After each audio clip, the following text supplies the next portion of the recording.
Hey buddy, hope so you are fine. Actually मेरी तबीयत थोड़ी खराब थी, इसके लिए मैंने थोड़ा टाइम ले लिया ये सेकेंड वीडियो को रिलीज कर, लेकिन अब I am fine, so I can shoot it easy.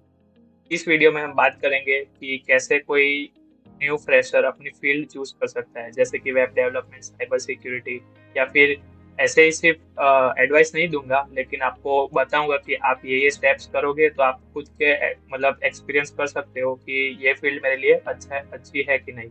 और कुछ इंटर्नशिप के बारे में भी बात करेंगे जो जी सॉफ्ट के साथ हम अप्लाई कर सकते हैं।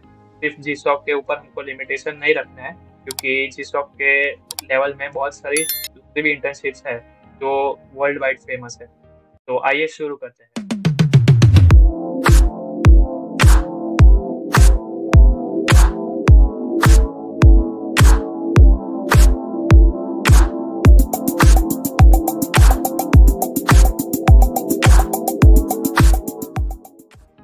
तो हमने लास्ट टाइम फर्स्ट वीडियो में बात किया था कि क्या क्या चीज़ें आपको लर्न करनी है, और अभी हम मतलब कंफ्यूजन पे ये आए थे कि हमको इम्प्लीमेंट भी करना है। तो हमने चीज़ लर्न की है, उसको इम्प्लीमेंट भी करना है, लेकिन ये जो ब्रिज है इसके बीच का वो बहुत ही मतलब लंबा है। इधर 80% लोग इधर ही फेल कर देते हैं, क्योंकि कुछ ना कुछ लोग समझने में लैग करते हैं, या फिर कुछ लोग इम्प्लीमेंटेशन में लैग करते हैं, या फिर कुछ लोगों का बेसिक अच्छा होता है। मतलब कि जब उसका लर्निंग पीरियड था, जो लैंग्वेज वो लोग लर्न कर रहे थे, उसमें उसको सिंटैक्स या फिर कुछ चीज़ें मतलब प्रॉपर्ली लर्न ही नहीं किया।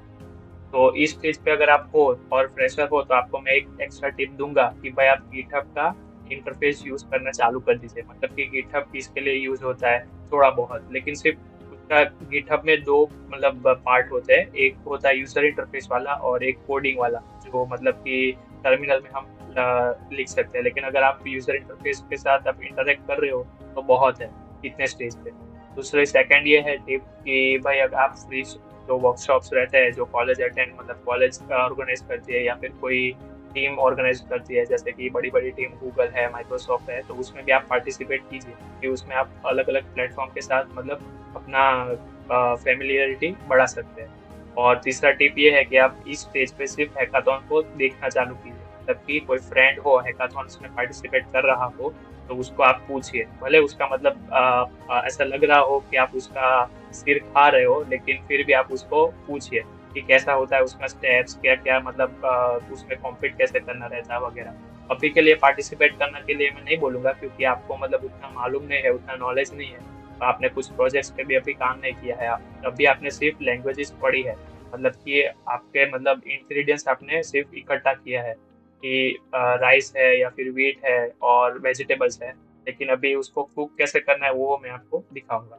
और ये हम बात करते हैं ये स्टेज के बारे में, आप कहीं ना कहीं पढ़ा होगा कि ये 4 स्टेप है बेसिक, कैसे आपको कोडिंग करना है। मतलब कि आपको अगर कोई नया प्रॉब्लम है आपके पास, लीजिए कोई कोड शेफ हो गया, हैकर रैंक हो गया, तो वो सारे प्लेटफॉर्म पे आपको कैसे कॉम्पीट करना है। तो कि पहले आपको प्रॉब्लम को अच्छे से समझ लेना है, बाद में एक रफ पेपर पे आपको लिखना है कि भाई मेरा रिक्वायर्ड सॉल्यूशन क्या है। उसके बाद आपको वो ध्यान में रखते हुए कोड लिखना है, और रफ कोड, जिसको हम रफ कोड बोलेंगे। और रफ कोड को बाद में आप एग्जीक्यूट करेंगे तो कुछ एरर्स आएगी, या फिर आपको स्टेप बाय स्टेप आपको मतलब पता चल जाएगा कि ये चीज लैग हो रही है, और उस हिसाब से आप अपना लॉजिक बिल्ड करेंगे। और फोर्थ स्टेप ये है कि भाई आप कंसिस्टेंट रहना, मतलब कि अगर कोई सॉल्यूशन ना मिल रहा हो तो आप उसमें घंटों पर मतलब बर्बाद मत कर देना। 1 घंटा 2 घंटा बाद में कुछ गैप लेना, आधे घंटे का, बाद में वापस उस प्रॉब्लम पे चलना, तो आपको थोड़ा बहुत कुछ अलग नजरिया आपको दिखेगा। मतलब कि इन शॉर्ट आपको छोड़ नहीं देना है कि भाई ये तो बहुत हार्ड है, मैं इसका सॉल्यूशन देख लेता हूँ इंटरनेट पे, या फिर मैं इसको छोड़ ही देता हूँ कि भाई मेरे को करना ही। आपको कैसे ना कैसे करके उसको सॉल्यूशन लाना है। तो अभी बात करते हैं इंटरेस्ट की, मतलब कि आप कौन सी फील्ड चूज करेंगे। तो मैंने आप पहले मैं बोलूँ कि लास्ट लाइन आप पढ़ लीजिए, क्योंकि अदर देन आईटी फील्ड्स बहुत से लोग ये भी होते हैं, मतलब कि कुछ लोग आरपीए में जाते हैं, रोबोटिक प्रोसेस ऑटोमेशन। कुछ लोग एमएस एक्सेल के मतलब एक्सपर्ट बन जाते हैं। तो ये सारी भी आईटी फील्ड से कहलाती है, लेकिन ऊपर की 4 है वो कुछ ज्यादा प्रोफेशनल कहलाती है। मतलब कि अगर आपको अच्छे से अर्न करना हो, अच्छे से सेटल करना हो, तो आप मतलब अपने क्लास में से टॉप 20 या 10 पीपल को अगर पकड़ ले, तो ये सारी मतलब इसी फील्ड में आपको देखने को मिलेगा कि ये फील्ड में काम कर रहे हैं।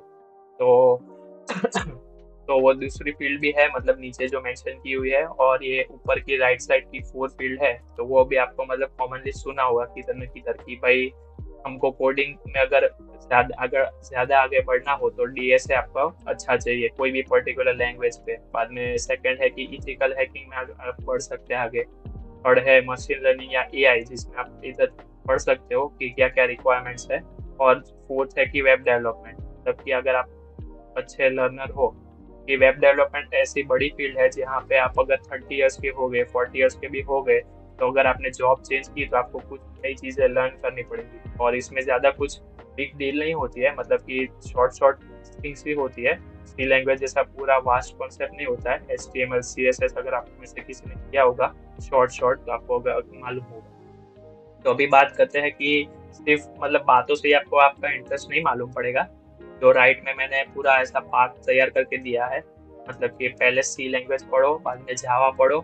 मतलब सी एक नॉन ऑब्जेक्ट ओरिएंटेड है और जावा ऑब्जेक्ट ओरिएंटेड है, तो आपको सी के बाद अपग्रेडेशन जावा में आपको दिखेगा। बाद में C++ और C#, मतलब कि जो सी का ही थोड़ा बहुत कॉन्सेप्ट होगा, लेकिन C++ और C# में आप ग्राफिक्स और वो सब का इंटरफेस ले सकते हो। मतलब कि पबजी हो गई, ऐसा कोई फेमस गेम आप पकड़ लो तो वो C++ और C# से ही बना होगा, तो उसको आप रिलेट कर सकते हो। बाद में HTML एंड CSS, इधर से वेब डेवलपमेंट का स्टार्ट होगा। बाद में CSS JS जो उसका बैकएंड पार्ट है, थोड़ा बहुत बैकएंड एंड फ्रंट एंड। और बाद में Node.js जो एक बैकएंड लैंग्वेज है। बैकएंड मतलब कि ये सारी वेबसाइट की बात हो रही है। और पाइथन भी एक बैकएंड है, फ्रंट एंड है, मतलब आप हर जगह पाइथन को भी यूज कर सकते हैं, लेकिन ये मैंने लास्ट में रखा है क्योंकि अगर पाइथन आपने फर्स्ट में ही पढ़ लिया तो आपको सी जावा उस सब का मतलब आपको इंटरेस्ट नहीं होगा, इतना मालूम नहीं पड़ेगा। तो ये पाथ वे पूरा कंप्लीट हो जाए तो आपको पता चल जाएगा कि आप कौन से में सूटेबल हो। मतलब कि अगर आपको पाइथन अच्छे से आ रही है तो आप एआई मशीन लर्निंग में जा सकते हो। उसके बाद आपको कुछ 2-3 स्टेप ही होते हैं जो आपको एग्जीक्यूट करना रहता है, तो वो आपको मैं सीरीज में आगे बताऊंगा। लेकिन आपको बेसिक इंटरेस्ट आपको पता चल जाएगा कि ये मेरा बेसिक इंटरेस्ट वेब डेवलपमेंट है या फिर बेसिक इंटरेस्ट मेरा इथिकल हैकिंग है वगैरह वगैरह। तो इसमें इथिकल हैकिंग इंक्लूडेड नहीं है ये पूरे पाथवे में, तो उसको अगर आपको एक्सप्लोर करना हो तो अलग से मैंने इस वीडियो में आगे एक माइंड मैप भी दिया होगा, तो आप डिस्क्रिप्शन में उसका लिंक देख सकते हो, या फिर जैसे इस स्लाइड पे आगे आएगा तो आपको मालूम चल जाएगा। तो अभी ये मैंने कुछ सीक्वेंस दी हुई है जो कोडिंग के लिए मतलब ज़्यादा अच्छा है, मतलब कि आप अपने आप को टेस्ट कैसे कर सकते हो। तो पहले आप हैकर रैंक चूज के सारे जो प्रॉब्लम्स है उसको सॉल्व करना स्टार्ट कीजिए।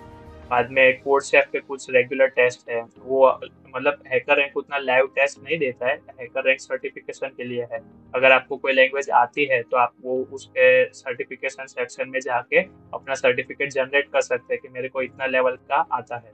अगर आपको 2 या 1 क्वेश्चन देंगे और 1 घंटे का कुछ टाइम देंगे तो उसको सॉल्व करके आप सर्टिफिकेट जनरेट कर सकते हो।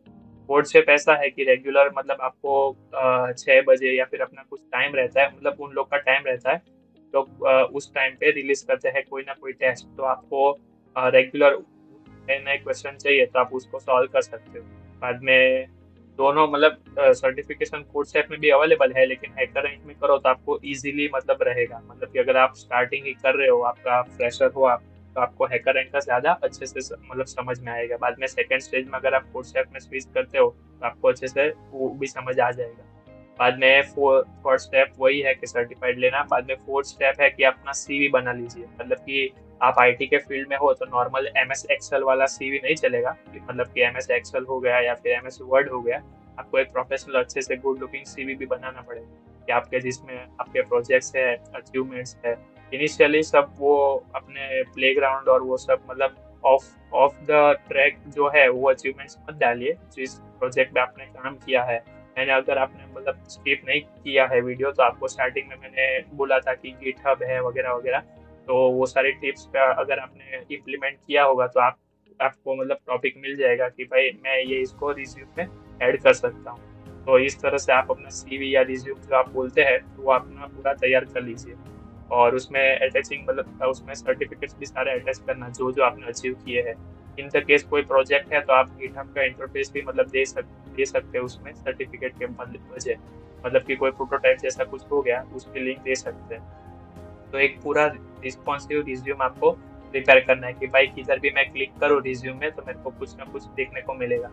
तो बाद में 6 स्टेप की बात करते हैं कि इंटर्नशिप, मतलब कि अगर आपने पहले, सॉरी, 5th स्टेप भूल गया, मतलब कि 5th स्टेप में वही है कि आपको कंसिस्टेंट रहना है और ग्रिड में मतलब चिपके रहना है पूरे। ऐसा नहीं है कि भाई मैंने कुछ ना कुछ ब्रेक ले लिया, 2 दिन का ब्रेक लिया, 5 दिन का ब्रेक ले लिया। अगर आपकी एग्जाम है तो आपको मतलब कुछ ना कुछ कम से कम एक प्रॉब्लम तो सॉल्व करना ही है। तो इससे क्या कि आपकी मतलब आदत नहीं छूटेगी। ज्यादा नहीं, अगर आप 1 या 2 महीने ये इतनी चीज करेंगे तो आपको मतलब बाद में आदत ही पड़ जाएगी, मेरे को ये करना ही है, ये फिक्स टाइम ऐसा। और बाद में 6 स्टेप की बात करते हैं तो कि इंटर्नशिप ढूंढना, मतलब कि आप यही सब करते करते आप सेकेंड ईयर में आ जाएंगे और आपको इंटर्नशिप ढूंढना ही पड़ेगा। मतलब कि इंटर्नशिप से आप अच्छे से रिलेट कर सकते हैं। पूरा जो ब्रिज था कि अगर लर्निंग से लेके इम्प्लीमेंटिंग तक का ब्रिज इंटर्नशिप पूरा मतलब प्रोवाइड करता है। ऐसी सारी इंटर्नशिप से बहुत सारी अवेलेबल होती है, लेकिन अपने फील्ड में हो तो अच्छा है, क्योंकि कुछ इंटर्नशिप ऐसे भी होती है जो ऑफ द ट्रैक होता है, तो उस वो सारे इंटर्नशिप करके आपको कोई फायदा नहीं रहता। इसके लिए सब लोग प्रीफर करते हैं कि भाई ब्रांडेड, मतलब कि कोई गूगल हो गया, अमेजोन हो गया, उसके अंडर कुछ इंटर्नशिप करके आप अगर हम ले सकते हैं तो वो एक अचीवमेंट होती है। और बाद में कुछ भी इंटर्नशिप के बाद आप लास्ट ईयर या फिर प्री लास्ट ईयर में हो, मतलब कि 3rd या 4th ईयर में, तो आप लीड कोड करके एक प्लेटफॉर्म है, तो उसमें से आप मतलब प्रिपरेशन कर सकते हो इंटरव्यू क्वेश्चंस वगैरह। तो ये कुछ मतलब ग्लोसरी टाइप आप बोल सकते हैं, जिस मतलब प्लेटफॉर्म्स और स्टेप बाय स्टेप मेंशन किया था मैंने। अभी बात करते हैं वेब डेवलपमेंट, मतलब कि जो है उसमें ही था, मतलब यही आप इसका तो मतलब किधर से भी आप ले सकते हैं, इससे भी अच्छा हो सकता है किधर मिले, लेकिन मेरे हिसाब से, मेरे मतलब एक्सपीरियंस के हिसाब से ये उसका पूरा स्टैक है कि भाई मतलब कैसे करना। अगर आपको फुल स्टैक बनना है, फुल स्टैक वेब डेवलपर, तो आप ये पाथवे फॉलो कर सकते हो। और जो मैंने आगे बात कर रहा था कि विमसिकल की मैंने मतलब एक दिया हुआ है माइंड मैप साइबर सिक्योरिटी पे, तो आप इधर से एक्सेस कर सकते हो। तो अभी मैं आपको दिखाता हूँ।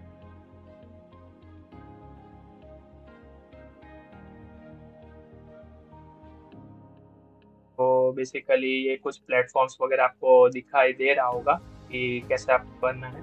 जैसे आप देख सकते हैं, स्टार्ट करते करते ये पूरा ऐसा प्रोसेस है। बाद में इधर ये सारे प्लेटफॉर्म्स आपको 1 to 10 मैंने रेटिंग दी हुई है, तो इस हिसाब से आपको आगे बढ़ते रहना है। अभी बात कर लेते हैं फ्रंट एंड, मतलब कि ये मैंने गिग्स और गिग्स में से ही उठाया है। आप में से बहुत से कुछ लोग फैमिलियर भी हो गए, अगर आप 3rd या 2nd ईयर अगर मतलब आ चुके हो, तो आप इसको मतलब पॉज करके भी आराम से पढ़ सकते हैं। ये बैकएंड के लिए है कि सारी चीज़ें आपको पढ़नी पड़ेगी, लेकिन ये सारी इजी रहती है कंपेयर टू कोडिंग। और जो मैंने बताया था एआई वगैरह के लिए, ये वेब डेवलपमेंट कंपेयर टू थोड़ा इजी रहता है। अभी बात कर लेते हैं कि थोड़ा बहुत प्रोफेशनल भी रहना पड़ता है, कि मतलब कि जैसे ही आप इंटर्नशिप में अप्लाई करेंगे या फिर अगर आप कोई हैकाथॉन, आपका फ्रेंड अप्लाई कर रहा हो, तो उसका मेलिंग सिस्टम होगा पूरा, मतलब कि मेल पे बात करनी होगी, या फिर व्हाट्सएप जैसा ही कोई मीडियम होगा, जैसे कि स्लैक हो गया या फिर ट्विटर हो गया। तो उसके सारे ग्रुप में आपको कैसे बात करनी है, अगर आपको क्वेश्चन पूछना है तो कैसे पूछ, कैसे ग्रीट करना है, तो वो सारी मतलब आपको रिस्पेक्ट, सॉरी वो सारी रिस्पेक्ट आपको अर्न करनी पड़ेगी। मतलब कि आप प्रॉपरली ग्रीट करो। आप ये सब चीज़ें बेसिकली आप कॉलेज के प्रोफेसर के साथ ही रह के सीख सकते हैं। मतलब कि अगर आपके कॉलेज के एचओडी हो गया, तो उसको कैसे भी किसी भी टाइम पे मैसेज नहीं करना है। अगर मैसेज करना हो तो प्रॉपरली कैसे, मतलब हे सर करके बाद में उसको मतलब बोलना है कि sorry for messaging at this time, actually this work is, मतलब ये अर्जेंट वर्क आ चुका है, और अगर आप अपना इम्पोर्टेंट टाइम दे सकते हो इसी तरह, मतलब आसान भाषा में बोलूँ तो मस्का लगाना जैसा। लेकिन ये जरूरी है, क्योंकि ये फील्ड पूरी आईटी की ऐसी होती है जहाँ पे आपको न्यू न्यू मतलब बहुत से फॉरेनर्स हो गए या फिर कुछ इंडियंस हो गए, जिसमें आपको अलग अलग लोगों से आप मिलेंगे। तो आपको मतलब first impression is your last impression, ऐसा बोलते हैं। तो आपका अगर फर्स्ट ऐसा अच्छा आपको इम्प्रेशन पड़ गया कि भाई ये पूरा मतलब प्रोफेशनल है, तो उसको ऐसा नहीं लगेगा कि भाई ये मतलब फ्रॉड है या ऐसा कुछ। तो इसी हिसाब से मैं ऐसा बोलता हूँ कि तो रिस्पेक्ट एंड अनरिस्पेक्ट, तो इसके बारे में हम डिटेल में नेक्स्ट सारे वीडियोस में बात करेंगे, लेकिन ये मैंने शॉर्ट शॉर्ट पॉइंट मेंशन किए हुए हैं जिससे आप मतलब कुछ रिलेट कर सकते हो, आप अपने रेगुलर लाइफ में किधर ना किधर आपको ये इम्प्लीमेंट कर सकते हो।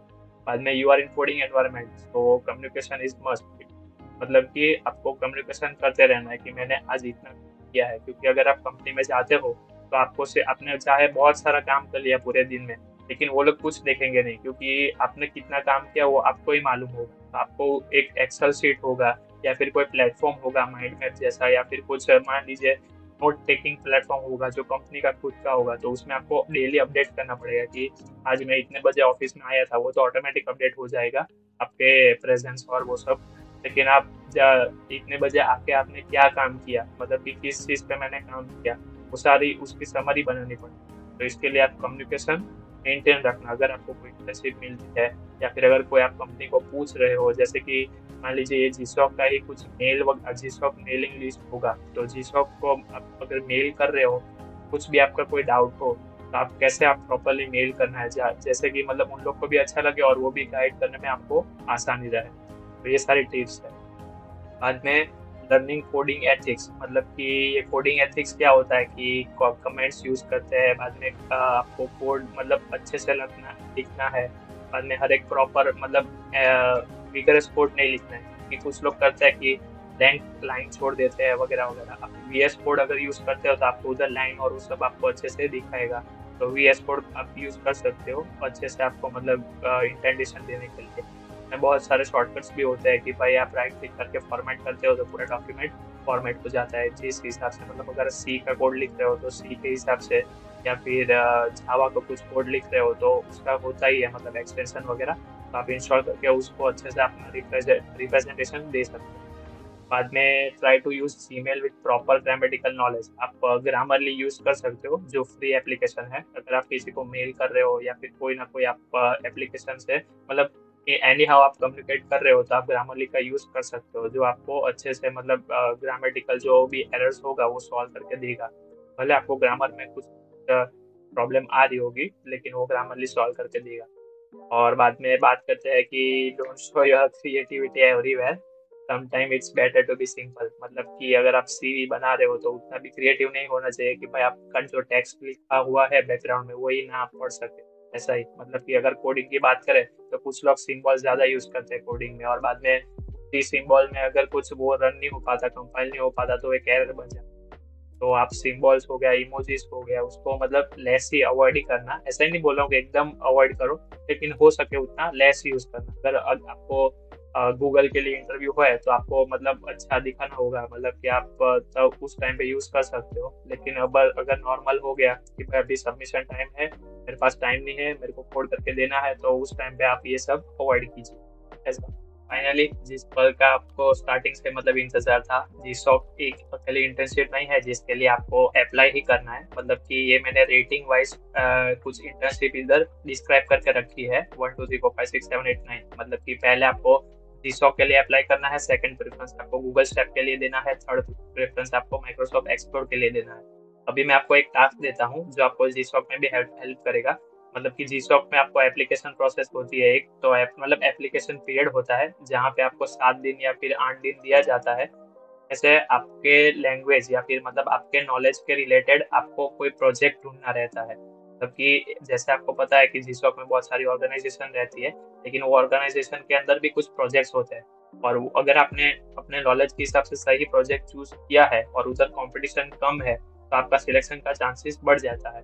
तो इस हिसाब से अगर आप मतलब पाइथन के डेवलपर हो, पाइथन आपकी फील्ड है और आप कुछ अप्लाई करते हो वेब डेवलपमेंट में, तो आपको कैसे सिलेक्ट करेंगे? मतलब वही आपका कुछ प्रोफाइल देखेगा, आपका प्रपोजल पड़ेगा तो रिजेक्ट कर देगा। तो इसके लिए मैं बोलता हूँ कि कुछ लोग इंग्लिश में भी कमजोर रहते हैं, और जो इंग्लिश में ऑलरेडी स्पेशल है वो तो मतलब आगे ही है, मतलब इंग्लिश में अपना पूरा 12th तक किया है तो वो तो ऑलरेडी आगे ही है उससे। लेकिन आपको इस स्टेप को एक्सप्लोर करना है। मतलब कि ये सारी इंटर्नशिप है, आपको इसको भी साथ मतलब एम करना है कि जिसके के साथ मैं इसमें भी ट्राई करूंगा। लेकिन मैं आपको पहले से बता दूं कि इसमें से कुछ इंटर्नशिप ऐसी भी है जो रेगुलर एक्टिव नहीं रहती। लेकिन जैसे कि मान लीजिए गूगल स्टैक हो गया, माइक्रोसॉफ्ट एक्सप्लोर हो गया, तो वो शायद रेगुलर एक्टिव नहीं होती। जिसटॉक जैसे एक्टिव बोल सकते हैं हम जिसटॉक को, मतलब कि हर मंथ या फिर हर ईयर इंटर्नशिप अवेलेबल रहती है, प्रोजेक्ट्स अवेलेबल होते ही है ऐसा। तो इसके लिए जिसटॉक को मैंने मतलब फर्स्ट प्रेफरेंस पे डाला है। और कुछ स्टार्स मतलब कि पर्क्स के हिसाब से भी मैंने ऐसा कुछ अरेंज किया हुआ है। जैसे कि अभी बात करिए हेड टू बर फर्स्ट, मतलब कि ये 7th नंबर की इंटर्नशिप है, में बहुत सारे लूप होल्स भी है। अगर मान लीजिए आप कोई कंपनी में अप्लाई कर रहे हो, ऐसा बोल रहे हो कि मैंने मतलब ये इवेंट मतलब मैं इवेंट में रैंक कर चुका हूँ, तो वो शायद अपनों आपको बोल सकते हैं कि ये ऐसा, अगर आपने ऐसे भी तो मतलब इलीगली करके भी तो आपको इसका सर्टिफिकेट मिल सकता है ऐसा। तो मतलब हो सके उतना ये प्रेफरेंस आप फॉलो कीजिए और इसको आपको खुद से एक्सप्लोर करना है, तो आपको मतलब ये उसका रीडिंग हैबिट बढ़ जाएगा और मतलब बन जाएगा, और आगे आगे जाते आपको डॉक्यूमेंटेशन पढ़ना रहेगा। बाद में अगर आप जीसॉप के लिए आपको अप्लाई कर रहे हो तो आपको उधर भी बेनिफिट होगा अपनी रीडिंग हैबिट। तो इसके लिए मैंने इधर डाला हुआ है। अभी आप इसको मैन्युअली सर्च करें, इससे अच्छा है कि आप डिस्क्रिप्शन बॉक्स में जाइए, उधर एक गूगल ड्राइव की लिंक होगी, उसमें लिंक्स डॉट बैट नाम का फोल्डर होगा, मतलब सॉरी, मतलब कि लिंक्स डॉट बैट नाम की फाइल होगी। तो वो फाइल आप कंप्यूटर में जाइए और डबल क्लिक की तो ऑटोमेटिक ऑटोमेटिक आपके डिफॉल्ट ब्राउजर में ये सारी लिंक्स खोल देगा, मतलब कि जी शॉप का जो होम पेज है वो खोल देगा, गूगल स्टेप का है वो खोल देगा, और इसमें कुछ एड वैड नहीं है तो उसका टेंशन मत लीजिए। तो बस आपको मतलब अपना हो सके अपना टाइम कम वेस्ट हो, इसके लिए मैं आपको ये सारी चीजें बता रहा हूँ। तो बस आज के लिए इतना काफी है।